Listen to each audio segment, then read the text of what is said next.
जय हिंद। आज बात करेंगे एक महान युवा क्रांतिकारी के बारे में जिन्होंने मात्र 23 वर्ष की अवस्था में मातृभूमि के लिए भगत सिंह और सुखदेव के साथ फांसी को स्वीकार कर लिया था। देश के लिए भरी जवानी में फांसी को गले लगाने वाले राजगुरु को कभी नहीं भुलाया जा सकता। राजगुरु जी का पूरा नाम शिवराम हरि राजगुरु था। इनका जन्म 1908 में पुणे जिले के खेड़ा गांव में हुआ था। मात्र 6 वर्ष की आयु में पिताजी का निधन हो जाने से बहुत छोटी उम्र में ही ये वाराणसी विद्या अध्ययन करने के लिए चले गए थे और उन्होंने वहीं संस्कृत की भी शिक्षाएं ली। इन्होंने हिंदू धर्म ग्रंथ तथा वेदों का अध्ययन तो किया ही, इसके साथ साथ लघु सिद्धांत कौमुदी जैसे क्लिष्ट ग्रंथ बहुत कम आयु में ही कंठस्थ कर लिया था। इन्हें कसरत करने का बेहद शौक था और छत्रपति शिवाजी की छापामार युद्ध शैली के बड़े प्रशंसक थे। वाराणसी में विद्याध्ययन करते हुए राजगुरु का संपर्क अनेक क्रांतिकारियों से हुआ।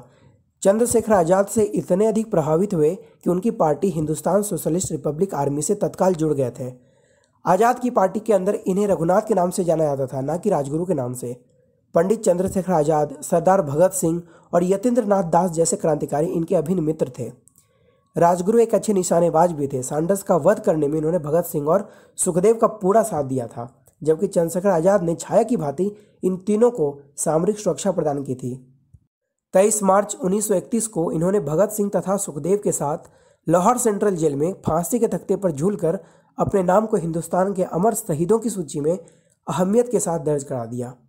भारतीय स्वतंत्रता संग्राम के इतिहास में राजगुरु की शहादत एक महत्वपूर्ण घटना है। देशवासियों को उनकी शहादत पर गर्व है। तो ये थी छोटी सी कहानी राजगुरु की। आप भी इनकी जीवनी को पढ़ते रहिए, महापुरुषों की जीवनी को पढ़ते रहिए और उसे अपने जीवन में लाने का प्रयास कीजिए। उनका जीवन कैसा था उन्हें समझने का प्रयास कीजिए और इतिहास से हम लोग बहुत कुछ सीख सकते हैं, वह सीखने का प्रयास कीजिए। तो धन्यवाद। आगे और भी कोई वीडियो लेकर आऊँगा।